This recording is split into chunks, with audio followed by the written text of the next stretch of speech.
Welcome back to My Isekai Life in review episode number 3. We're here reviewing episodes 5 and 6 of the series. We're halfway through season 1. So, these next two episodes are basically focused in one village, the Ronaldo village. So, he arrives at the village, and of course, basically he's asked, like, what brings you here? The food. Who's really good? He's like, yeah, we have really good food. They work at a restaurant. And they go there, you go to the restaurant, but they don't have any firewood because the place is covered in snow. And all their firewood is basically dedicated to, for the heat. And they're barely surviving right now because of all the snow. So he's like, okay, basically because he wants something to eat, but they need firewood first. So then he proceeds to go outside the city and chop a whole lot of trees. And then, of course, they come back and, like, oh, but this is a bit too dry. It needs to be a little bit more moist. Because if it's too dry, it'll burn way too quickly. So basically, it also got dried out by the slimes. Because no one's taking like a year, apparently. So then he dries out, of course, all the other ones from the same. It's like, oh, this log is not, it's too dry. Oh, this is perfect. And they cook food for him, which is awesome. And then, of course, basically, like, they can get more food because it's a bit more for their stew because of their product. It's being eaten by boars, and of course, also and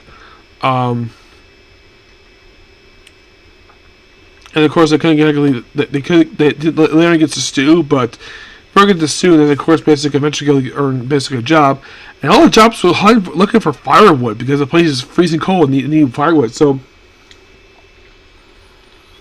He then proceeds to chop down a lot of trees to basically give enough firewood for the next 3 years.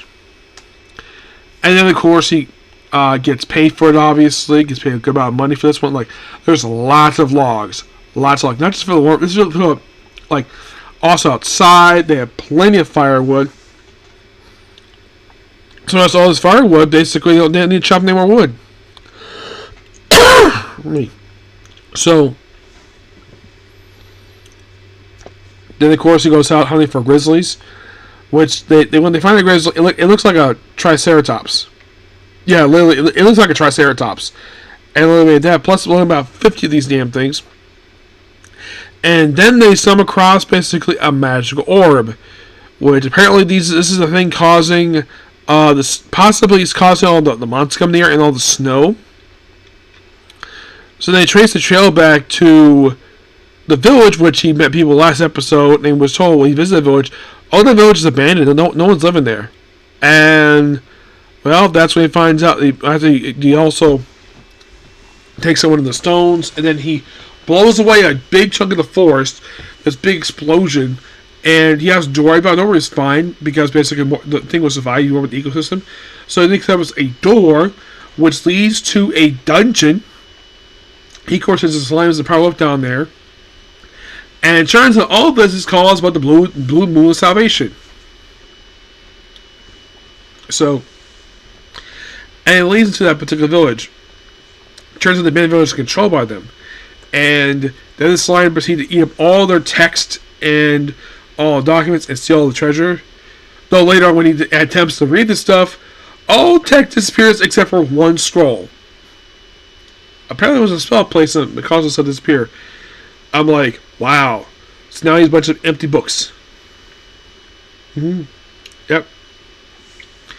So then of course they blow up the town because it's useless to him now.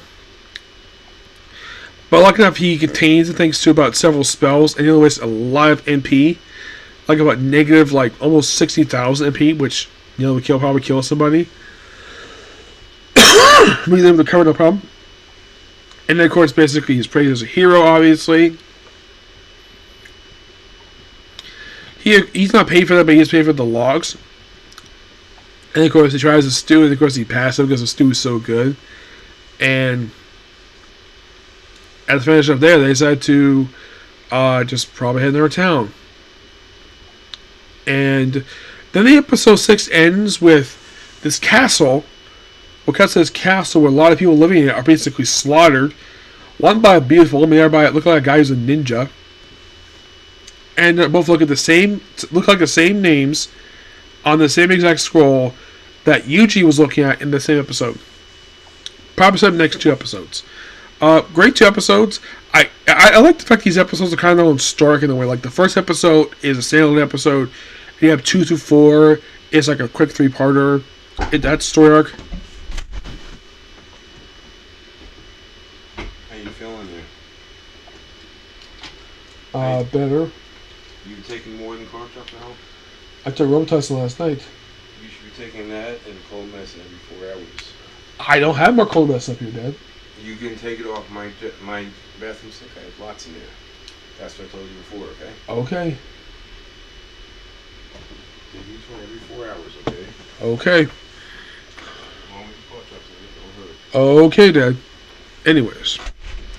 And this arc, which basically just these 2 episodes in particular, that's one thing I've noticed though. It's like each episode is its own story arc in the way, and this is a quick 2-parter, but it builds the main story of the thing. Whole basically probably a bit more of his fight with the cult that first mentioned back in episode 1. Yeah, but still enjoying the series so far. Like we're only half of the season, which I'm looking forward to discovering the rest. But next up, we're discussing Blue Exorcist, and then Freya, and then Bleach. And then back to the series. Yep. But until the next video. Bye.